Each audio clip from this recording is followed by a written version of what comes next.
학창 시절에 따돌림을 당하던 사람과 괴롭히는 사람 중에 누가 더 부자가 될 확률이 높을까요?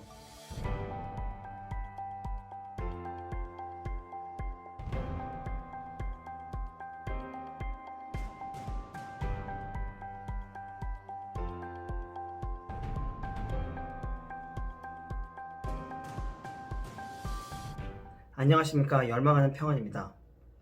오늘은 여러분들이 듣기 좀 불편할 수도 있지만 우리 인생에서 실제로 작용되는 성공 원리에 대해서 말씀드리겠습니다. 학창 시절에 따돌림을 당하던 사람과 괴롭히는 사람 중에 누가 더 부자가 될 확률이 높을까요? 제가 한두 분께 미리 물어봤는데요. 두 분 다 고민하시더니 그래도 괴롭히는 쪽이 조금 더 부자가 되지 않을까 라는 이야기를 하셨습니다. 어떤 분은 자존감에 대한 이야기도 하셨고, 부모님이 잘 사는 놈들이 많아서 더 잘 살 것 같다, 이런 얘기들도 많이 했습니다. 실제로 그런 경우가 왕왕 있는데요. 그렇기 때문에 더 글로리에 나온 내용도 그냥 드라마의 내용만은 아닌 것입니다. 인간은 본능적으로 권선징악을 꿈꿉니다. 나쁜 놈들은 한때 떵떵거렸다고 할지라도 나중에 좀 망했으면 좋겠다고 우리는 생각합니다.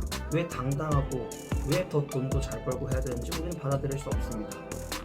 서열이라는 개념에 대해서 어떻게 생각하시나요? 저는 서열놀이는 어린애들이나 하는 유치한 장난이라고 생각했었습니다. 그리고 그 서열 경쟁에서 어떻게든 빠져나가려고 노력했었습니다. 그 당시에 제 서열은 바닥인 상태였겠죠. 조던 피터슨 교수는 자신의 저서 12가지 인생의 법칙에서 이렇게 이야기합니다. 첫 번째, 자연은 순전히 아름다운 것이라는 환상에 빠져서는 안 된다. 재해나 역병 역시 자연의 일부이다. 이 말을 통해 우리는 우리의 이상과 현실이 다를 수 있다는 것을 인지해야 됩니다. 권선징악은 우리의 이상입니다. 세상은 혼돈과 질서가 공존하면서 마치 살아있는 것처럼 변화해 갑니다. 그런데 이 서열이라는 놈은 모든 역사의 순간마다 등장해 왔습니다. 지금까지도 빠지지 않고요.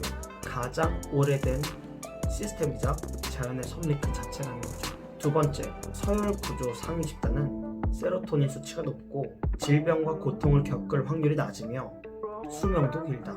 절대소득이나 음식물 섭취량 등 다른 변수가 같아도 서열과 세로토닌 수치에 따라 다른 양상을 보인다고 합니다.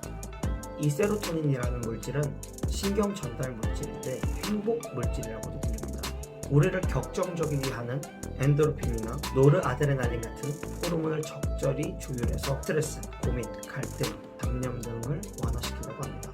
세로토닌이 부족하면 스트레스로부터 억압된 우리의 몸이 점점 위축되고 우울하고 불안한 상태가 되는 것이죠. 자, 처음 질문으로 돌아가자면 학창 시절에 따돌림 당하던 친구, 그리고 그 사람을 괴롭히던 그놈, 그 둘 중에 누가 더 부자가 될 가능성이 높을까요? 특별한 경우를 제외하고는 세로토닌 수치가 높은 못된 놈들이 더 확률이 높을 것이라는 겁니다. 그들이 더 스트레스가 없고 더 당당하고 더 주체적으로 주도적으로 살아간다는 것입니다.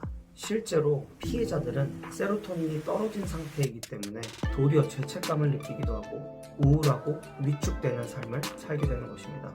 그럼 우리 모두 나쁜 놈들이 됩시다 라고 이야기하는 게 아닙니다. 자신의 상태를 스스로 보고 점검해 봤을 때 서열이 높지 않고 그래서 세로토닌 효과를 볼 수 없는 상태라면, 또 이유 모르게 삶이 자꾸 위축되고 불만족스럽다면 자신의 주 영역에서 높은 서열을 차지할 동기를 해보십시오.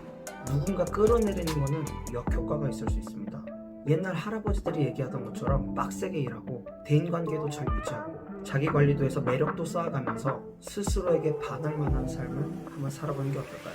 그게 이미 어려운 영역일 수 있습니다. 그렇다고 한다면 리셋해보세요. 새로운 영역에서 서열을 만들어 가십시오. 새로운 공동체를 구성하고 꾸준히 관리하고 꾸준히 성장하면서 시간을 쏟다 보면 어느새 세로토닌의 수혜를 받을 만큼의 서열을 가지게 될 것입니다. 저는 오늘 실제로 있었던 일을 말씀드리면서 이야기를 마무리하도록 하겠습니다. 저녁에 아직 제 가치가 제대로 인정받지 못한 무리에서 회식이 있었습니다. 그래서 이 업계라면 인정받을 만한 업적을 한 달 전부터 준비했습니다. 그리고 회식 시간 2시간 전에 달성했음을 주변에 알렸습니다. 아니나 다를까 회식 자리에 가니 제 위주로 이야기가 주도되고 분위기가 좌지우지되고 제가 연 회식 자리도 아닌데 저에게 많은 질문들이 쏟아지게 됐습니다.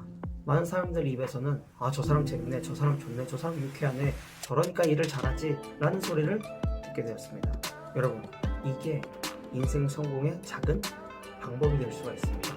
오늘 이야기 들어보시고 누군가는 괜찮았다고 생각할 수 있고 누구는 또 터무니없는 이야기다라고 할 수 있겠지만 믿거나 말거나 받아들이실 분들은 받아들이시고 그렇지 않은 분들은 심심한데 좋아요나 구독해주시고 아무튼 감사합니다. 오늘도 늦은 밤까지 고생 많으십니다. 안녕.